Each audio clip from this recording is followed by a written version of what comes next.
Boa noite. Segunda-feira, Núcleo de Estudos Espíritas, Gesiel. Reunião de segunda-feira às 19h30. Toda quarta-feira, às 19h30, estudamos o Evangelho segundo o Espiritismo, fazendo link com todas as obras básicas. Todo domingo, fazemos uma leitura explicativa do Espírito Emmanuel, em um dos livros sempre do Espírito Emmanuel, com a psicografia de Francisco Cândido Xavier. Só trabalhamos com livro seguro. E o nosso núcleo é só de incentivar o estudo. Como nós já estudamos o primeiro capítulo do Evangelho segundo o Espiritismo, o segundo, o terceiro, e agora, quarta-feira passada, nós terminamos o capítulo quarto capítulo. Hoje, nesta segunda-feira, nós vamos fazer um reforço àquele assunto, o assunto de nascer de novo, dito por Jesus, que significa a lei da reencarnação. Quem não nascer de novo do espírito e do corpo não entra no reino dos céus. Ele quis dizer que a cada nascimento você vai se acertando com os seus erros até chegar ao estágio da perfeição e poder chegar junto de Deus como o filho que cumpriu as suas tarefas. Então hoje nós vamos fazer aqui um esforço pedagógico, uma revisão, como a gente faz na sala de aula. Vamos fazer uma revisão do assunto hoje, da reencarnação. E nós vamos usar o livro Justiça Divina, do Espírito Emmanuel, em consonância com o Evangelho segundo o Espiritismo, que foi lido e estudado aqui, está sendo lido e estudado. A lição número 11, culpa e reencarnação. Espíritos culpados somos quase todos. Julgávamos que o poder transitório entre os homens nos fosse conferido como sendo privilégio e imaginário merecimento, e usamo-lo por espada destruidora, aniquilando a alegria dos semelhantes. Quando nós estamos aqui no mundo material, na encarnação, quando nós estamos aqui e não estudamos Jesus, estou falando estudar mesmo. Não é seguir religião, não. É estudar Jesus. Nós geralmente abraçamos as coisas da matéria. Não gostamos de estudar. Adoramos a ignorância. Passamos a adorar os fenômenos, a nos empolgar com o sensacionalismo. Passamos a gostar dos violentos, dos corruptos. Passamos a gostar de uma série de coisas que só estragam a nossa vida moral, só enferrujam a nossa vida espiritual, como foi dito por Jesus. Então, Emmanuel faz essa primeira chamada. Nós vamos para a religião e na religião a gente entra e fala assim, eu sou o palestrante, eu sei tudo. Eu que ensino tudo e às vezes não sabe conversar em casa, não sabe respeitar o próximo, às vezes não paga os impostos direito, às vezes dá jeitinhos em tudo, mas queremos pregar, queremos ser sucesso nesse mundo material. E é isso que ele chama a atenção. E o Espiritismo mostra que você vai se dar mal, porque vai desencarnar e vai ter que prestar conta de tudo que fez de errado. Contudo, renascemos nos últimos degraus da subalternidade, aprendendo quanto dói o cativeiro da humilhação. Por tudo que nós fizemos aos outros de mal, nós vamos ter que aprender. É aí que entra o livro dos Espíritos, o céu e o inferno, e o Evangelho segundo o Espiritismo, mostrando aquele caminho do arrependimento, da retificação, do ressarcimento dos crimes, da recomposição com os irmãos que nós fizemos mal. Tudo está estudadinho aqui nas obras básicas. Tudo explicadinho. Acreditávamos que a moeda farta nos situasse a cavaleiro dos desmandos de consciência. Ainda mais quando tem gente que o dinheiro vai chegando, pronto, acabou. Acha que é o dono do barco, o dono do mundo, o dono do campo de futebol, o dono de tudo. Entretanto, voltamos à arena terrestre em doloroso pauperismo, experimentando a miséria que infligimos aos outros. Aqui é que está a lei de justiça, que nós estudamos. E ainda vamos estudar mais. Aqui é que está a lei de justiça, a lei de causa e efeito. E a lei de bondade, e a bondade de Deus nos dando a oportunidade de renascer quantas vezes necessárias forem, para burilar o nosso espírito, para acertar essa pedra preciosa, porque todos os filhos são pedras preciosas, mas precisam ser buriladas para se tornar um diamante. E o burilamento só com estudo e com a nossa reforma íntima. É esforço, trabalho e a prática. Mas tornamos a encontrar, admitimos que as vítimas de nossos erros deliberados se distanciassem para sempre de nós depois da morte. Por isso que ainda tem muita gente que mata. Tem muita gente que fica emburrado, não fala mais com a pessoa. Pois que morrer, acabou. Não! Vai voltar marido e mulher, irmão.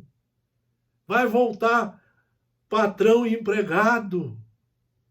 Vai voltar como os filhos. Olha só, mas tornamos a encontrá-las no lar. Olha que maravilha. Usando nomes familiares, no seio da parentela, onde nos cobram, às vezes com juros de mora, as dívidas de outro tempo, em suor do rosto, no sacrifício constante, ou em sangue do coração, na forma de lágrimas. O próximo capítulo que nós vamos estudar no Evangelho segundo o Espiritismo, quarta-feira, às 19h30, vai ser o capítulo mais longo e o mais importante do Evangelho. As aflições, as dores, os sofrimentos. Nós vamos ter que voltar para acertar.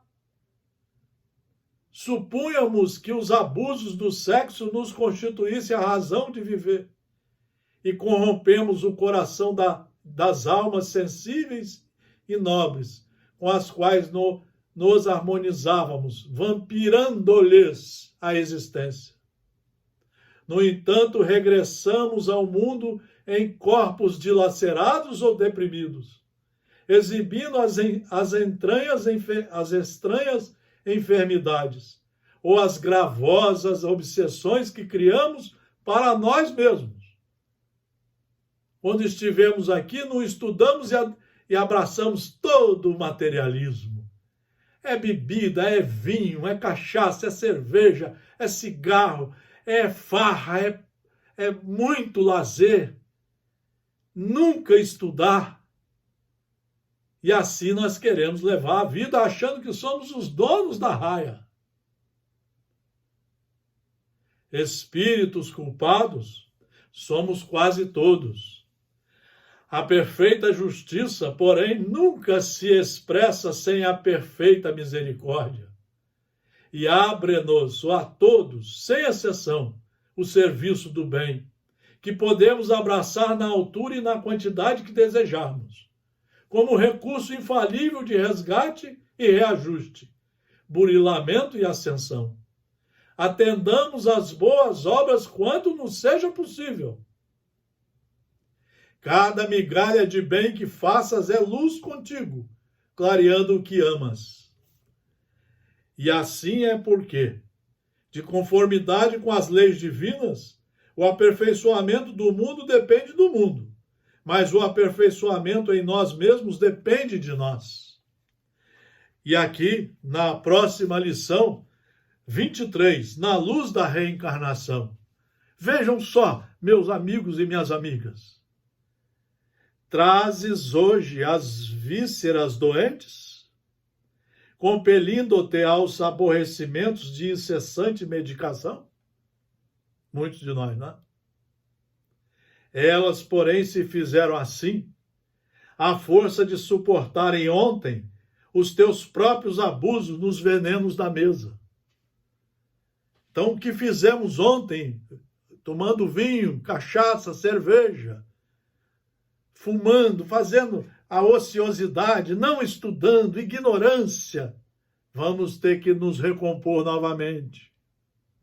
Trazes hoje o corpo mutilado, obrigando-te a movimentos de sacrifício? Tens, no entanto, o carro físico desse modo, por lhe haveres gasto.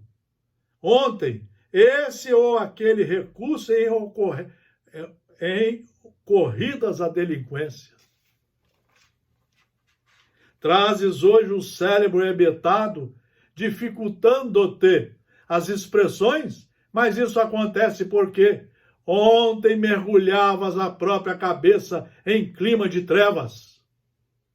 Trazes hoje a carência material por sentinela de cada dia. Contudo, ontem atolavas o coração no supérfluo, articulado com o pranto dos infelizes. Todos somos capazes de fazer o melhor, porquanto pelas tentações e provas de hoje, podemos avaliar o ponto de trabalho em que a vida nos impele a sanar os erros do passado, clareando o futuro. Perfeição é a nossa meta. Fomos criados simples e ignorantes, mas fadados à perfeição, com todas as oportunidades à nossa disposição, mas para o nosso trabalho, o nosso esforço. Não é a mediunidade que vai fazer isso por nós, não é milagre, não. É nós que temos que nos esforçar e fazer. Se você quer ser engenheiro, você vai desde o primário estudar até fazer a faculdade de engenharia. A mesma coisa nas leis de Deus. Perfeição é a meta. Reencarnação é o caminho. Por isso que precisa ser estudado.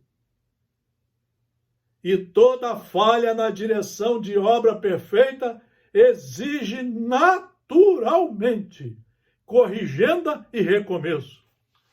Meus amigos, aqui está a beleza do estudo espírita. O espiritismo, se for estudado na sua pureza doutrinária, só explica tudo. Não para que a gente fique revoltado, ao contrário, para que a gente não se revolte, para que a gente saiba enfrentar os problemas dessa encarnação, sem fugir desses problemas, porque eles são nossos. Quem estuda as obras seguras, na sequência, de 1 a 3 horas por dia, vai parar com esses desesperos, essas ansiedades, e vai passar a enfrentar os problemas para resolvê-los. Ninguém vem para cá com tarefa que não seja dele. Todos viemos programados para resolver as nossas tarefas. Se fugirmos, nós vamos ter que voltar e sermos cobrados dobradamente. Então, por isso o Espiritismo é a doutrina consoladora, porque se é estudada, ela explica tudo, conscientizando você a trabalhar, mesmo na dificuldade, com respeito às leis de Deus, e cada vez cumprindo melhor as leis de Deus, os ensinamentos do Cristo. Essa foi a lição de reforço ao capítulo 4 do Evangelho segundo o Espiritismo. Próxima quarta-feira, capítulo 5 do Evangelho segundo o Espiritismo. Boa semana, muito obrigado pela atenção, tudo de bom.